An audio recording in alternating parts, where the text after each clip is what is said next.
قدیم بابل کا ایک خطرناک ترین جادو، ایسا سفلی علم جس میں پھنسنے والے شیطان کے آلہ کار بن جاتے ہیں۔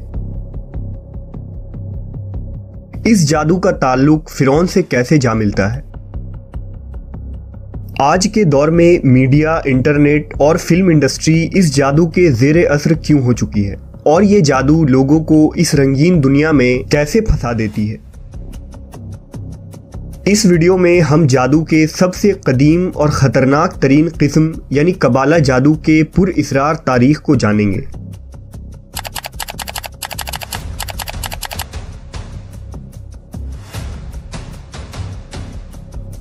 ہماری اس دنیا کے متوازی اور یکساں ایک اور دنیا بھی موجود ہے جہاں خیر اور شر کی جنگ مسلسل جاری ہے، لیکن ہماری آنکھیں اسے دیکھنے سے قاصر ہے۔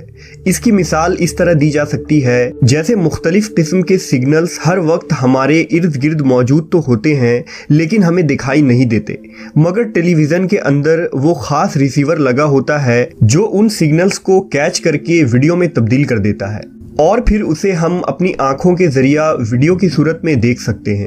اسی طرح اگر ہمارے اندر وہ صلاحیتیں پیدا ہو جائیں کہ ہم شیطان اور اس کے کارندوں سے رابطہ کر پائیں تو ہمیں وہ عجیب و غریب دنیا دکھ جائے گی۔ اسی غیبی دنیا میں جادو کے علم کا ایک جہاں آباد ہے جسے قبالہ جادو کہتے ہیں۔ قبالہ دراصل قدیم بابل کی ایک شیطانی علم ہے جو مخصوص اعداد و شمار اور علامات کے ذریعے کی جاتی ہے۔ قبالہ جادو سے جڑے لوگوں کی دنیا باہر سے تو رنگین، حسین اور خوبصورت نظر آتی ہے، لیکن اندر سے بہت گھناؤنی ہوتی ہے۔ دراصل قبالہ جادو شیطانیت اور سفلیات سے متعلق ہے، جس میں مختلف نشہ آور چیزوں، جادوئی عملیات اور ہپنوٹزم کے ذریعہ دماغ اور لوگوں کے سوچ کو کنٹرول کیا جاتا ہے۔ یہی وجہ ہے کہ قبالہ جادو کو جادوئی دنیا کا سب سے خطرناک جادو مانا گیا ہے۔ قبالہ جادو کی ابتدا بابل کے ہزاروں سال پرانی تہذیب سے ہوئی تھی، اور جادو کی اس قسم نے اتنی ترقی کی کہ آہستہ آہستہ یہ ایک خفیہ مذہب میں تبدیل ہو گئی، اور پھر وقت گزرنے کے ساتھ یہ ایک پوری تہذیب کی شکل میں ڈھل گئی۔ جبکہ کچھ محققین کے مطابق قبالہ جادو کی ابتدا بنی اسرائیل سے ہوئی تھی۔ تاریخ کے مطابق جب یعقوب علیہ السلام کے فرزند حضرت یوسف علیہ السلام کو مصر کی حکومت عطا کی گئی تو آپ نے اپنے تمام بھائیوں اور رشتہ داروں کو مصر بلا لیا، اور یہ لوگ یہاں آ کر آباد ہو گئے۔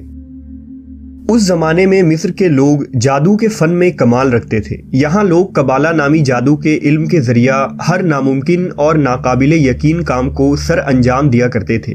مثلا حضرت موسیٰ علیہ السلام کے دور میں فرعون مصر کے دربار میں موجود وہ جادوگر جنہوں نے حضرت موسیٰ سے مقابلہ کیا تھا، یہ لوگ بھی قبالہ جادو کے ماہر تھے۔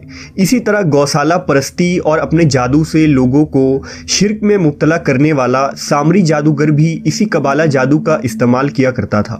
اسی طرح نمرود اور فرعون کے وہ درباری کاہن اور نجومی جنہوں نے انہیں یہ بتایا تھا کہ ایک بچہ ایسا پیدا ہونے والا ہے جو ان کی سلطنت کے خاتمے کا سبب بنے گا، یہ پیشن گوئی بھی قبالہ جادو کے ذریعے ہی کی گئی تھی۔ لیکن ایک وقت ایسا آیا کہ حضرت موسیٰ علیہ السلام کو اللہ نے حکم دیا کہ وہ اپنے قوم یعنی بنی اسرائیل کو لے کر فلسطین کی طرف ہجرت کر جائیں۔ لہٰذا حضرت موسیٰ بنی اسرائیل کو سمندر کے راستے نجات دلوا کر مصر سے نکل گئے، اور فرعون اپنے لشکر سمیت سمندر میں غرق ہو گیا۔ حضرت موسیٰ بنی اسرائیل کے ساتھ فلسطین میں آباد ہو چکے تھے۔ چونکہ بنی اسرائیل نے مصر میں کئی برس گزارے تھے اور قوم فرعون میں رہے تھے، اس لیے ان کے اندر بھی غرور و تکبر، ماہر جادوگروں کا علم اور دنیا پر حکمرانی کے حربے آ گئی تھی۔ اس لیے فلسطین آ کر بنی اسرائیل رفتہ رفتہ سرکش اور نافرمان بن گئے، اور مصری جادوگروں سے سیکھے گئے قبالہ عملیات اور جادو کو اپنے مقاصد کے لیے استعمال کرنے لگے۔ بنی اسرائیل نے جادو میں مصری جادوگروں سے بھی زیادہ مہارت حاصل کر لی، اور اسے اپنے دشمنوں اور مخالفوں کو نقصان پہنچانے کے لیے استعمال کیا۔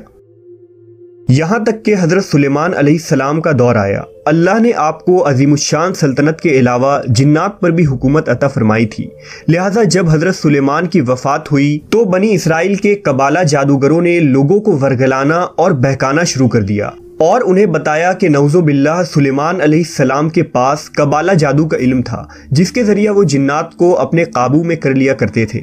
लिहाजा यहूदी उन जादूगरों के बातों में आकर कबाला जादू को रूहानियत के तौर पर सीखने लगे। यहाँ तक कि जादू की किताबों को मुकद्दस किताबों का दर्जा दे दिया गया और उन्हें हैकल सुलेमानी में रख दिया गया। मुसलसल अल्लाह की नाफरमानियों की वजह से इस कौम पर अल्लाह का अजाब नाजिल हुआ और यहूदी रियासतों पर बुख्त नसर और टाइटस रोमी ने 2 तबाहकुन हमले किए, जिसमें हैकल सुलेमानी मुकम्मल तौर पर तबाह हो गया। लाखों यहूदी कत्ले आम किए गए और जो जिंदा बचे वो मजबूरन फ़लस्तीन छोड़कर दूसरे इलाकों में हिजरत कर गए। इन तारीखी वाक़यात और जंगों के दरमियान कबाला जादू की वो तमाम किताबें हैकल सुलेमानी के मलबों तले कहीं दब कर रह गईं। लेकिन फिर 18वीं सदी में उन बचे कुचे यहूदियों ने मिलकर एक तंजीम की बुनियाद रखी, जिसका नाम नाइट टेम्पलर्स रखा गया। इस तंजीम का मकसद हैकल सुलेमानी के मलबे तले मौजूद जादुई किताबों को तलाश करना था और ये लोग निहायत शातिराना अंदाज से इसमें कामयाब भी हो गए, जिनमें कबाला जादू और पुर इसरार रसूमात का तमाम इल्म था। उन सब किताबों को हासिल करके उनकी गैर मामूली ताकतों का फ़ायदा उठाकर दुनिया पर हुक्मरानी करना उन नाइट टेम्पलर्स का मकसद था। ये लोग ईसाइयों के साथ मिलकर सलीबी जंगों में भी शामिल होते रहे और ख़ुद को उन्हीं का हिस्सा यानी ईसाई जाहिर करके दुनिया पर हुक्मरानी के ख्वाब देखते रहे। मगर सुल्तान सलाउद्दीन अयूबी जैसे मुस्लिम हुक्मरान के होते हुए उनके ये नापाक अज़ाइम कामयाब न हो सके। चुनांचा जब ईसाइयों को उन नाइट टेम्पलर्स के यहूदी होने का पता चला तो उन्हें कत्ल करना शुरू कर दिया गया, जिसके बाद मजबूर होकर ये नाइट टेम्पलर्स स्कॉटलैंड हिजरत कर गए और फिर आहिस्ता आहिस्ता वहां से अपना असर व रसूख पूरे बरतानिया तक फैला दिया।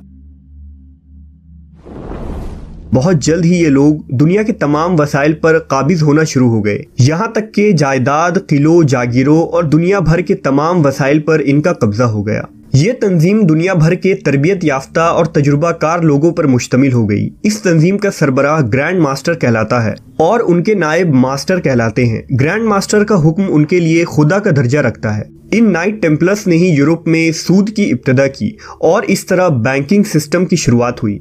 जदीद दौर की खुफिया तंजीम यानी इल्यूमिनाटी और फ्री मेशंस इन्हीं नाइट टेम्पलर्स की शाखें हैं। कहा जाता है कि दुनिया के मुकम्मल आबादी में से सिर्फ 1% इल्यूमिनाटी मौजूद हैं, जो कि दुनिया के अमीर तरीन लोग हैं और ये 13 ब्लड लाइन्स यानी ख़ानदान हैं जो नस्ल दर नस्ल शैतान की पूजा करते चले आ रहे हैं। ये लोग दुनिया भर के फाइनेंशियल सिस्टम और रिजर्व बैंक के मालिक हैं और 80 से 90% वसाइल पर इनका ही कब्जा है। पसे पर्दा उनके मकासद शैतान को प्रमोट करना होता है। इनका तरीक़ाकार यही है कि अपनी फील्ड के मशहूर शख्सियात को अपने दायरे में एक हद तक शामिल करते हैं और फिर अपने ही लोगों को आवाम के दरमियान मशहूर किया जाता है और वो लोगों के दिलों में घर कर जाते हैं। कबाला जादूगर अपने जिस्म पर मुख्तलिफ निशानों के टैटूज भी बनवाते हैं, जिनमें तकून, 5 कोनों वाला सितारा और 1 आंख वाले अलामात इस्तेमाल किए जाते हैं। कबाला जादूगर अक्सर ऐसे लोगों को अपना आलाकार बनाते हैं जो मशहूर शख्सियात के फहरिस्त में शामिल हों। आज के दौर में टेलीविज़न पर कुछ बड़े बड़े सेलिब्रिटीज़ जो दिल लुभाते नज़र आते हैं वो भी इसी कबाला सिस्टम के तहत चल रहे हैं। यही वजह है कि आज उन्हें कोई गुनाह नहीं लगता। बेपर्दगी और बेहयाई उन्हीं चमकते हुए सितारों की वजह से आम की जाती हैं। लोग अपने दीन व मज़हब पर अमल करने के बजाय उन स्टार्स के नक्शे कदम पर चलते दिखाई देते हैं। कई मूवीज़, डांस और गाने कबाला जादू की मदद से ही तरतीब दिए जाते हैं। यही वजह है कि जब लोग उसे सुनते हैं तो इस कदर मगन हो जाते हैं कि उन्हें दुनिया की कोई खबर ही नहीं रहती। उन्हीं म्यूज़िक के ज़रिया लोगों के जहन में कबाला के असरात सरायत की जाती है और लोग बड़ी आसानी से इस जादू के शिकार हो जाते हैं। उन गानों में बेहयाई, बेशर्मी, फहाशी, कुफ्र, शिर्क, यहाँ तक कि शैतान की पूजा तक की बातें होती हैं, जो लोग बगैर समझे और बगैर गौर किए उसे 24 घंटे सुनते हैं और उसके असर में गिरफ्तार हो जाते हैं। इसके अलावा सोशल मीडिया पर मौजूद पोस्ट, रील्स और बेशुमार मवाद ऐसे मौजूद हैं जिनका मकसद ही यूज़र्स को खुदा से दूर और शैतान और उसके पैरोकार से मज़ीद करीब कर देना है। उन्हें अपनी ज़िंदगी पर गौर व फिक्र और ज़िंदगी के मकसद पर सोचने के बजाय घंटों फजूलियात पर वक्त का ज़ाय करवाना है। गुनाहों के जाल में फंसाकर उन्हें इस कदर मसरूफ़ कर देना है कि वो शैतान के आलाकार बनकर मौत और उसके बाद की ज़िंदगी तक को भूल जाएं, जो एक तल्ख हकीकत है। آج یہ قبالسٹ جو میڈیا پر بھی پوری طرح کنٹرول رکھتے ہیں، وہ دنیا میں رونما ہونے والے حالات کو ہمیں اس طرح دکھاتے ہیں جیسے شیطان کے یہ پیروکار ہمیں دکھانا چاہتے ہیں۔ آج حال یہ ہے کہ خود مسلمان توہم پرست بن کر قرآن و حدیث سے دور ہو چکا ہے، جبکہ شیطان کے ہر شر اور چالوں کا حل قرآن کریم میں موجود ہے۔ لیکن ہر کمال کو ایک دن زوال ضرور ہے، بہت جلد یہ تمام فتنے اپنے اختتام کو پہنچنے والی ہے۔